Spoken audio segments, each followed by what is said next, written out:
So I can only cancel the very beginning. So I can only cancel like the very beginning of it into level 3. If I'm further back here and I try and do it, it doesn't work. So it's kind of like an option select.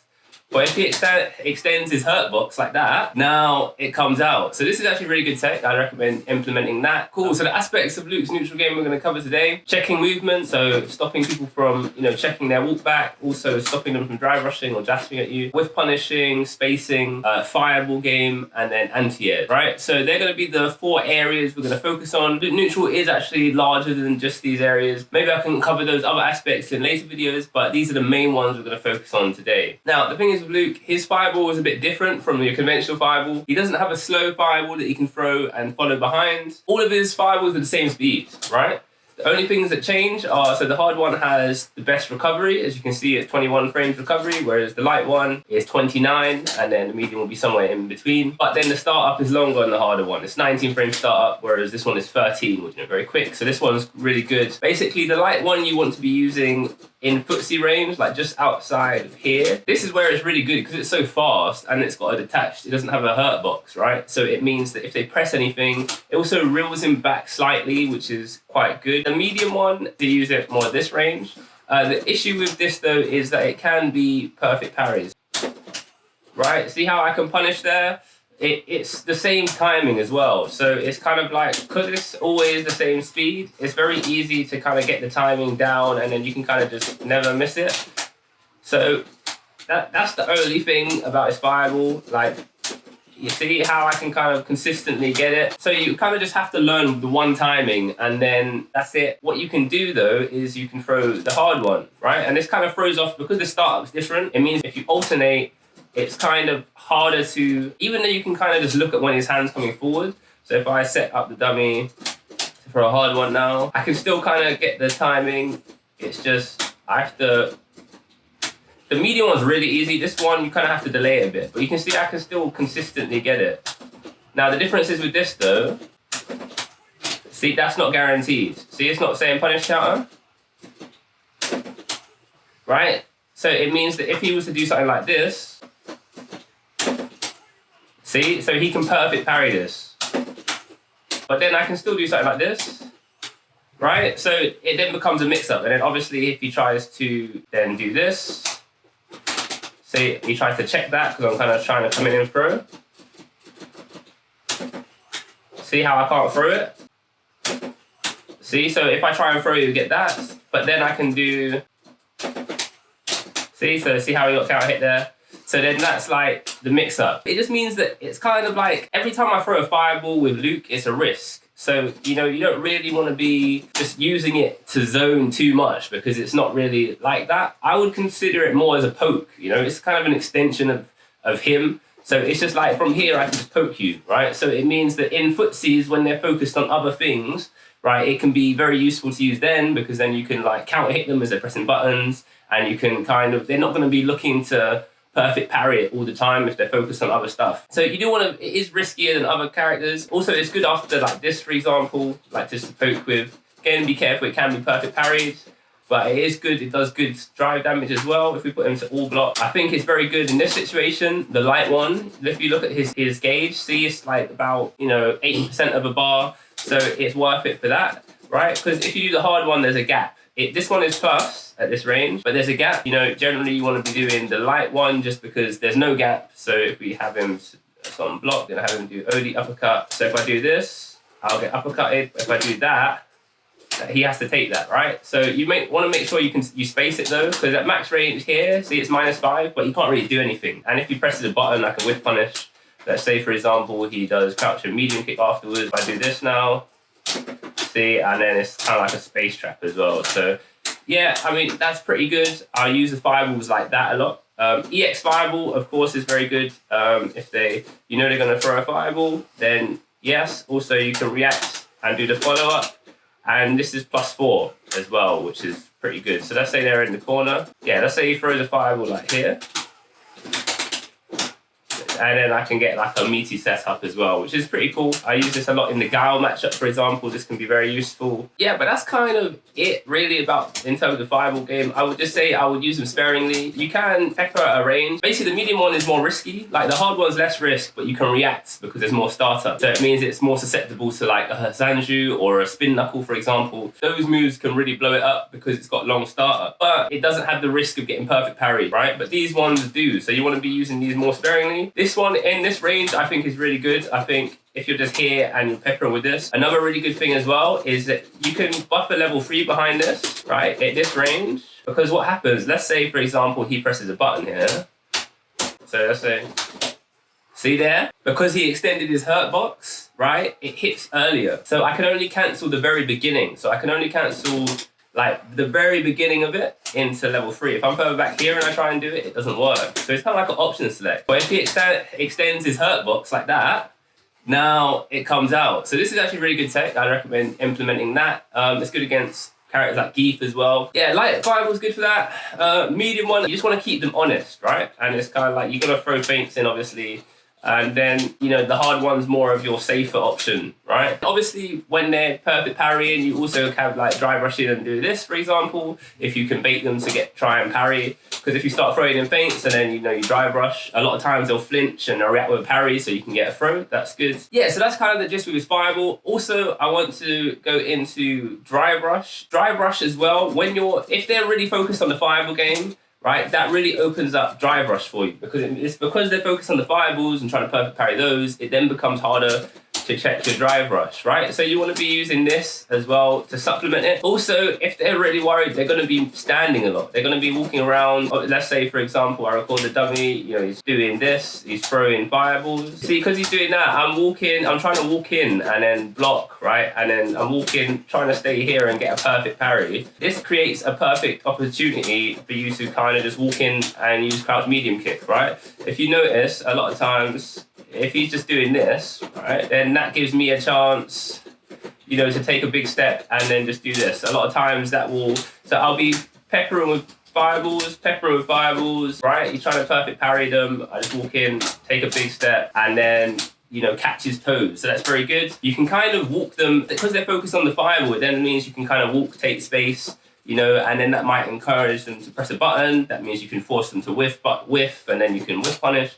So, you know, all of these kind of go into each other. So I'm going to go into the later sections as well. You'll kind of see how everything comes full circle and kind of really supplements each other to build a nice, robust, neutral strategy. Okay, now we're going to talk about anti-airs. Obviously, if you want to be controlling the ground with fireballs, what is this going to force them to do? It's going to force them to jump. And at first, people are going to test you. And if they can get away with jumping, they're going to jump at you. I'm the same. If I notice someone's anti-airs are crap, then I'm just going to keep jumping. In situations where you're focused on something else, I'm going to take to this guy because I know you won't be ready to anti-air and I get free pressure, basically. One thing that I've trained a lot is my anti-airs. My reactions are pretty good. I feel like I don't have to look for anti-airs at all. So it's almost like a superpower, because if I don't have to look for anti-airs, it means that I can focus 100% on the ground, what's happening there, and I can look to react to other things. I always use uppercut. I think you should. Down fierce got nerfed as well recently, so I think just go with uppercut, you know. But a really good way to train your anti-airs is to set the dummy.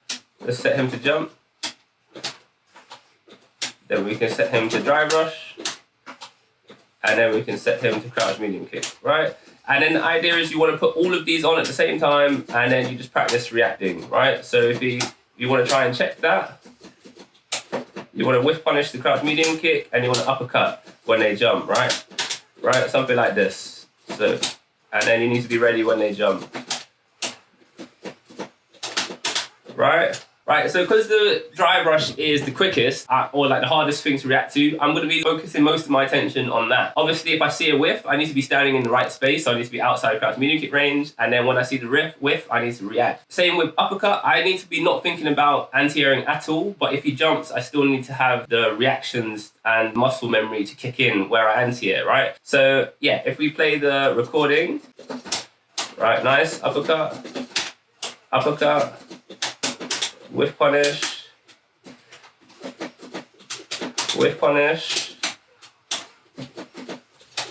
I'll get the check, whiff punish again, Missed it that time. Again. Uppercut. See, you could uppercut really late. Got the check that time. Right, so I can wait and like I just need to be ready for that, right? And then when they jump, you know, but you can practice this. It's a very good drill just to do to keep your anti-airs crisp. Not only that, your drive rush checking crisp as well.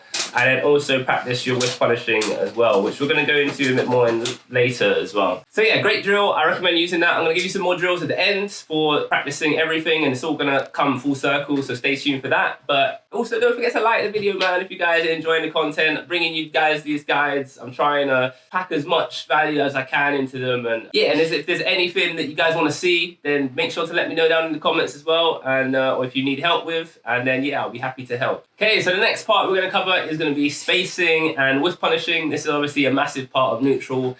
Really knowing where to stand, right? So you obviously depends on character matchup. For example, with Luke, I know I want to be kind of outside of his crouch medium kick range. If I'm inside of his crouch medium kick range, I want to make sure that I can be crouch blocking and I can be ready for the mix-up afterwards, right? Or if I want a drive reversal or uppercut, right? I need to, the option select, I need to have that ready as well. Actually, this is probably more defense, so I'll go into that. I'm going to do a defense guide as well, so I'll go into that afterwards. But yeah, so it's about knowing where to stand, right? And also, if I want to practice, then I need to setting up the dummy, have him walking around, acting like he's playing footsies, and then have him take a step forward and try and, you know, whatever button it is. If we're going to practice crouch and medium kick, I need to practice being outside of that range, and I need to practice reacting, right?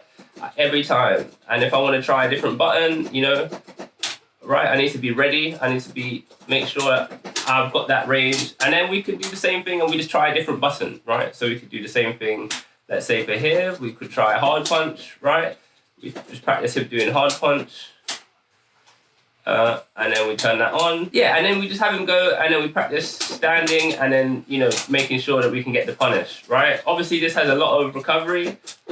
So we can, whatever combo it is, you know, this is obviously a new combo, which is great. On punish counter now, he gets this.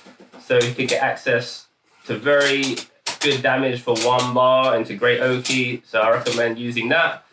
But yes, you want to just practice doing, you know, practice whiff punishing, whatever normal it is.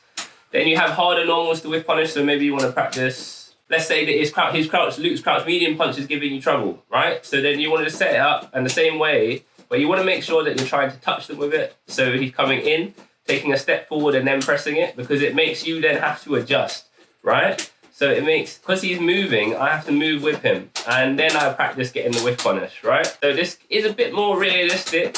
What you could do, even to emulate even more, what you could do is you could add in another recording. You could do something like this, and he starts throwing fireballs, right? So then now, right, and then we've got to practice whiff punishing, but then also perfect parrying the fireballs, right? So whiff punish,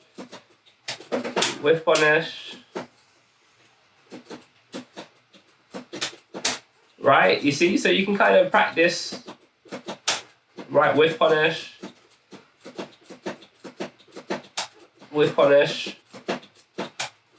blocked it. Parry, you see, but then, you know, and you can add in jumps, and you can add in more things, and it's just practicing neutral and trying to get better, but also trying to make sure that you still have your mental stack filled up to a degree, because otherwise it's not really like a real match. Because when you're under pressure in a real match and you're thinking about other stuff, you won't be prepared for it. Because if you're just in training mode, recording the dummy doing this, right, and then it's just like, okay, I stand. That's good to figure out the range at first.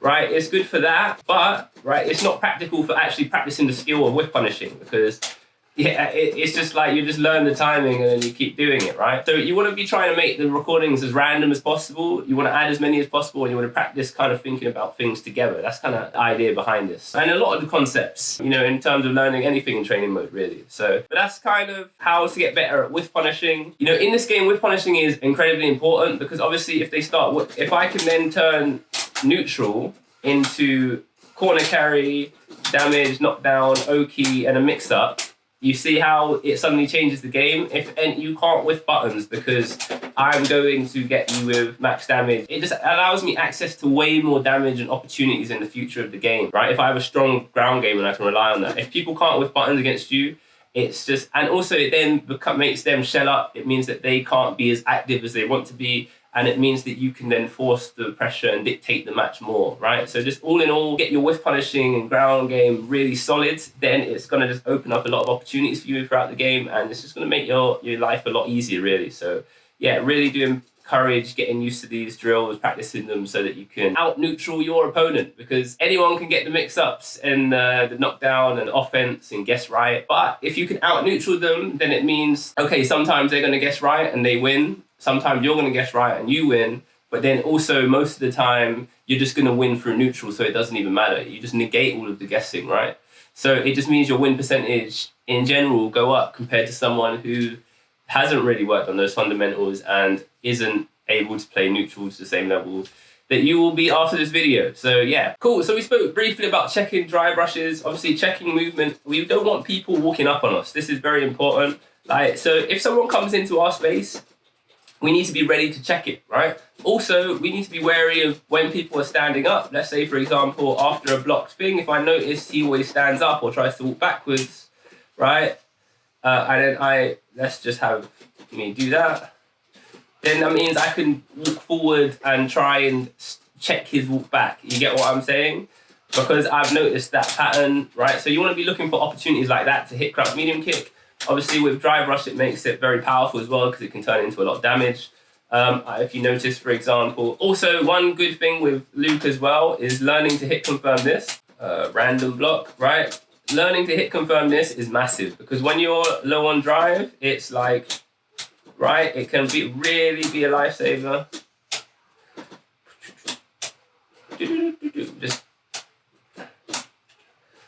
But yes, it's very good.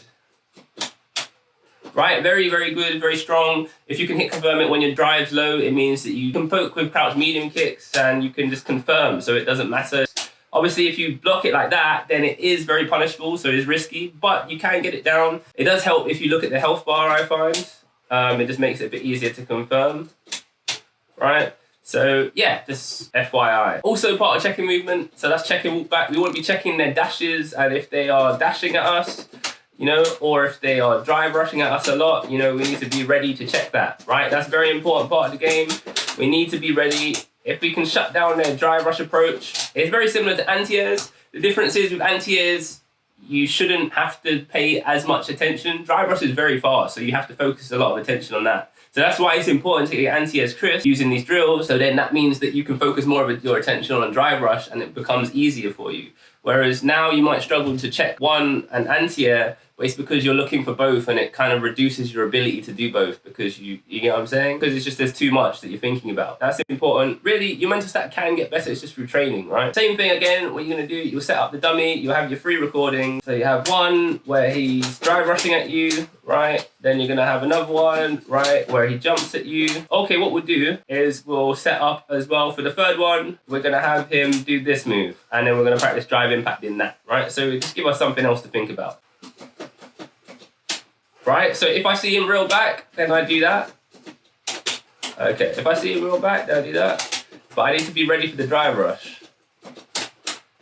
If I see green, right, that one is that. Okay, ready? Ready? Then crouch medium if you drive. That one, free, uppercut. Uppercut, right? Uppercut, don't have to think about that. Uppercut, don't have to think about that. Ready for the drive rush, right? Because I was focused on the drive rush, right? I react to the reel back. If he reels back, then I'm reacting, right? Right, looking for the drive rush. That's all I'm looking for, because that's what I need to focus most of my attention on, because it's so fast. Nice, but you get the idea, and then you can add in whatever options you like. But this is very important. Like I said, training, you want to be ready for the approach, right? And ready for what they're going to throw at you. So yeah, this is very good drill for that, and I recommend using it as well to get better, improve your mental stack, and checking what the opponent's going to do. Yes, I think that's about it. I think I've covered most of Luke's neutral, all the things I can really think about. Please let me know down in the comments if there's anything else you want me to go over. I could do a part 2 to this. And there are other aspects of neutral that we haven't spoke about. You know, we can go more in depth, but you know, this is just as a basic guideline to get people better, getting you guys to those higher ranks and higher amounts of MR. Yeah, if you liked the video, guys, please leave a like. Also, consider subscribing to the channel. I'm going to be trying to bring out more videos like this, and make sure to put on post notifications so you don't miss any of them. If you made it this far in the video, I appreciate you guys as always, and I look forward to seeing you guys in the next one. Peace.